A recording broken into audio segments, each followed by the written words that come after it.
Bonjour à tous, j'espère que vous allez bien. Alors aujourd'hui, nous faisons une petite séance de français. Vous êtes prêts? Position d'élève, on y va, on est concentré. Dans le meuble français, nous allons parler des mots. Nous sommes sur l'étagère vocabulaire ou lexique. Nous allons donc découvrir de nouveaux mots. Vous en connaissez plein déjà. Pour cela, comme d'habitude, prenons une boîte. Nous avions la boîte à phrases. Maintenant, nous avons la boîte à mots. Alors, la boîte à mots, elle est là. Nous allons regarder ce qu'il y a dedans. Alors, dans la boîte à mots, il y a une petite pochette. Dans cette petite pochette, il y a des mots rangés ensemble. Oh, ces deux mots sont rangés ensemble. Qu'est-ce que c'est? Je vous montre. Pirate et corsaire. On prend deux autres mots. Il y a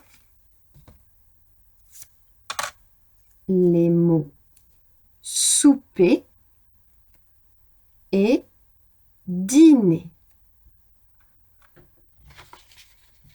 Enfin, dans la boîte à mots, nous trouvons horrible et affreux. Alors, à votre avis, pourquoi ces mots sont rangés ensemble?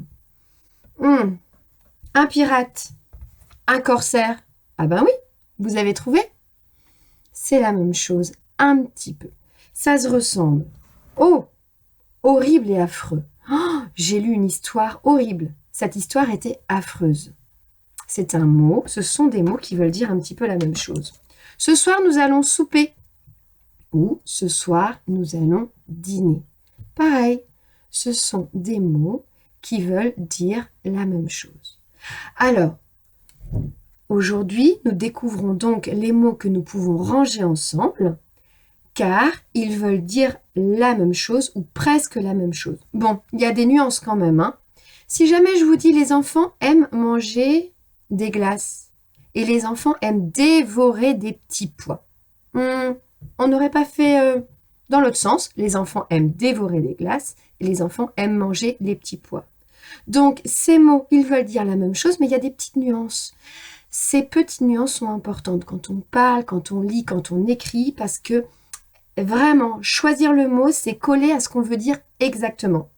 Comme l'exemple des glaces et des petits pois. Alors, ces mots, on les appelle les synonymes. Si nous avions été en classe, nous aurions fait le jeu du pendu, puis vous auriez trouvé tout seul. Mais là, hop, je vous le dis du coup, ce sont des synonymes. Donc, dans la boîte à mots, il y a les mots qui veulent dire la même chose ou presque la même chose, et ce sont des synonymes. On écrit ça avec 2 Y. Dans la boîte à mots, il y a les synonymes. Voilà, donc vous allez pouvoir manipuler ces étiquettes et d'autres et les associer, les ranger ensemble. Allez, travaillez bien, à bientôt.